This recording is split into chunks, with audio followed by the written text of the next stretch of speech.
Թե Սամվել Կարապետյանը միլիարդատեր է դարել, ձեզ թվում է ինչ, նրա համար որ ինքը բիզնեսմեն, ինքը բիզնեսմեն չի։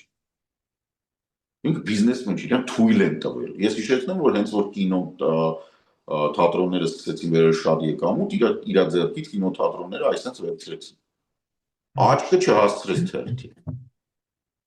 Հենց որ օքեյ, նորմալ է, ոչ մի Photoshop չկա։ Ու կարող է կոնկրետ այդ ֆայլը Photoshop-ը, բայց այն որ ինքը FSB-ի տակ է մանգալի, կասկած չունեմ ուղղակի։ Եվ եթե ինքը գա իշխանության, դա ինչ ազդեցություն է ունենալու Հայաստանի վարչապետի որոշումների վրա, որովհետև իրենց ցելը իր վարչապետ դառնալն է։ Չի կարող գա իշխանություն։ Ամեն դեպքում։ Դե հիմա այդ վիճակն է, որ ինքը չի կարող գա իշխանություն, կարա զավթի իշխանություն։ Տարբերություն կա, որովհետև երբ դու հարցը ձևակերպում ես, եթե ինքը գա իշխանության, ես ու դու նստած ենթադրում ենք, որ ինքը կարող է լինի լեգիտիմ, բայց դա հնարավոր չի։ Չէ, ցուցակի առաջին համարը լինի վարչապետ,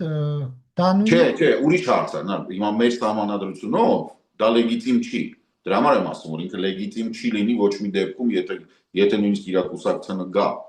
Ուրիշ հարց է, որ ինքը կարող է զավթի իշխանությունը, բայց եթե ինքը զավթեց իշխանությունը, Հայաստանը ոչնչանալու է, որովհետև այստեղ կարա սկսի քաղաքացիական պատերազմ։